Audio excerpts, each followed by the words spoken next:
அனைத்து விவசாயிகளுக்கும் வணக்கம். இன்றைக்கி நம்ம ஒரு விவசாயியோட பூசணிக்காய் பந்தல் தான் பார்க்க போயிருந்தோம். அங்கே அவரோட தோட்டத்தில் என்ன பாதிப்புகள் அதிகமாக இருந்துச்சுன்னா பூச்சி தாக்குதல்கள் தான்.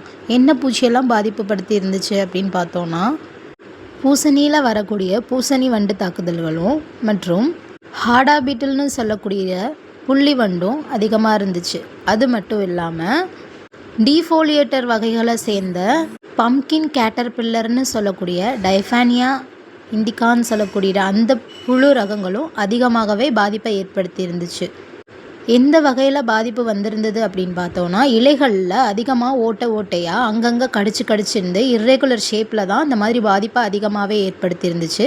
இதனால் ஒளிச்சேர்க்கை பாதிக்கப்பட்டிருந்துச்சு.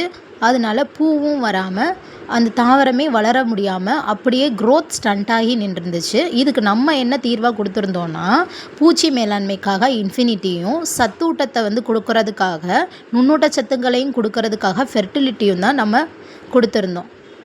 1 ஏக்கருக்கு 2 பாக்கெட் இன்ஃபினிட்டியையும் 2 பாக்கெட் ஃபெர்டிலிட்டியையும் 5லேருந்து 6 நாள் தண்ணியில் நல்லபடியாக ஊற வச்சுருந்து 5ஆவது நாள் மாலை வேளையில் நம்ம ஸ்ப்ரே பண்ணுறது மூலமாக நமக்கு நல்ல ரிசல்ட்டு கிடைக்கும். அது மட்டும் இல்லாமல் அடுத்த 2 டோஸை, அதாவது 2வது மற்றும் 3வது டோஸை அந்த மாதிரி ஊற வச்சுருந்து வேர்க்கால்களில் சிகிச்சை பண்ணுறது மூலமாக நமக்கு பரிபூரணமாக குணம் அடையும் நிச்சயமாக. இதனை மாதத்துக்கு 2 தவணை முறை மட்டும் முயற்சி செய்து ஃபாலோ பண்ணால் நமக்கு ரசாயன உரங்களே தேவைப்படாது. உங்களுக்கும் இந்த மாதிரியான ப்ராப்ளம் அதிகமாக இருந்தது அப்படின்னா, டிஸ்பிளேயில் காட்டக்கூடிய அந்த நம்பருக்கு கால் பண்ணி நீங்களும் உங்களோட ஆர்டரை ப்ளேஸ் பண்ணிக்கோங்க. மேலும் உங்களுக்கு விவசாய ஆலோசனை வேணும்னு நீங்கள் விரும்பியிருந்தீங்கன்னா, டிஸ்பிளேயில் காட்டக்கூடிய அந்த ஸ்கேனரை ஸ்கேன் பண்ணி எங்களோட வாட்ஸ்அப் குரூப்பில் ஜாயின் பண்ணிக்கோங்க. தேங்க்யூ. ரொம்ப நன்றி.